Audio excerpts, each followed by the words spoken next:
Kembali lagi di Anyus Malam, pemirsa, sebuah rumah di Sunterjaya, Tanjung Priok, Jakarta Utara ludes terbakar pada sore tadi. Api diduga berasal dari percikan api di tiang listrik saat hujan.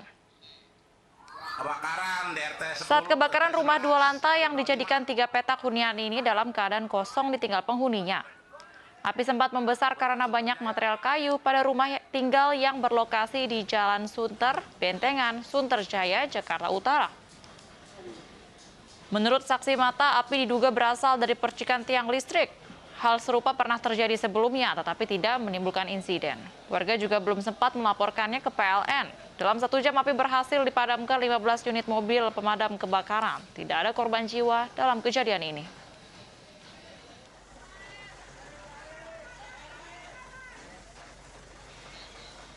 Informasi selanjutnya, pemirsa, demo tolak aktivitas tambang di Kecamatan Launti, Kabupaten Konawe Selatan berakhir ricuh. Bentrokan terjadi saat 2 truk bermuatan ore nikel memaksa masuk ke jalan yang sudah diblokade warga.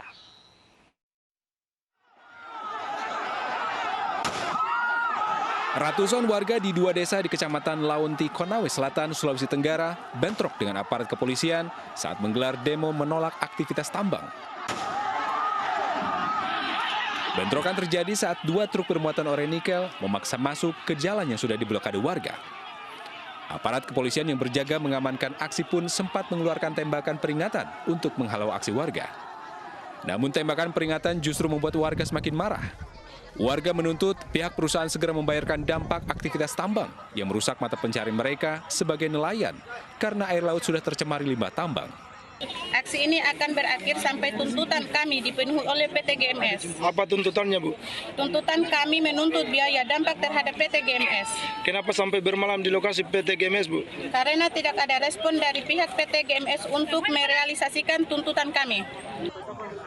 1 mahasiswa dan 2 warga diamankan polisi karena dianggap sebagai penggerak massa dan provokator. Dari Konawe Selatan, Muhtarudin, Anyus melaporkan. Pemirsa, 3 korban hilang penumpang minibus tenggelam di Konawe ditemukan oleh tim SAR gabungan. Ketiga korban terjebak di kursi bagian belakang dan meninggal dunia.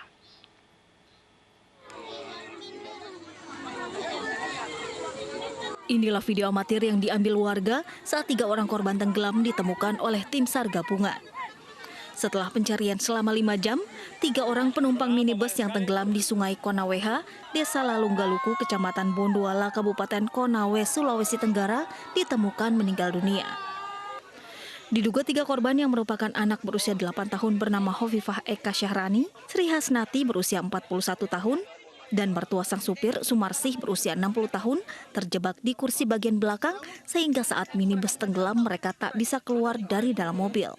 Pada pukul 15.30 waktu Indonesia Tengah, tim SAR gabungan berhasil menemukan posisi mobil yang tenggelam sekitar 30 meter dari lokasi penyeberangan.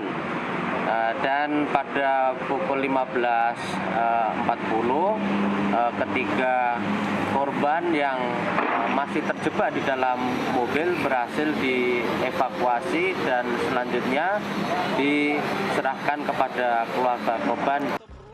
Sebelumnya mobil yang berisi 8 orang yang merupakan satu keluarga ini akan bertolak ke Kabupaten Konawe Utara untuk menghadiri hajatan keluarga. Namun pada saat akan menyeberang menggunakan jasa pincara dari arah Kendari menuju Konawe, tiba-tiba minibus terjun ke sungai. 5 dari 8 penumpang berhasil dievakuasi warga menggunakan rakit bermesin. Sementara 3 penumpang lainnya sempat hilang selama 5 jam sebelum akhirnya berhasil ditemukan. Dari Kabupaten Konawe, Sulawesi Tenggara, Febriono Tameng, iNews melaporkan.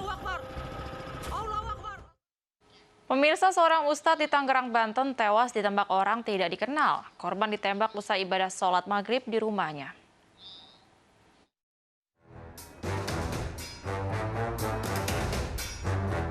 Warga masih berdatangan ke rumah duka almarhum Ustaz Arman alias Alex di Jalan Nean Saba, Tangerang, Banten.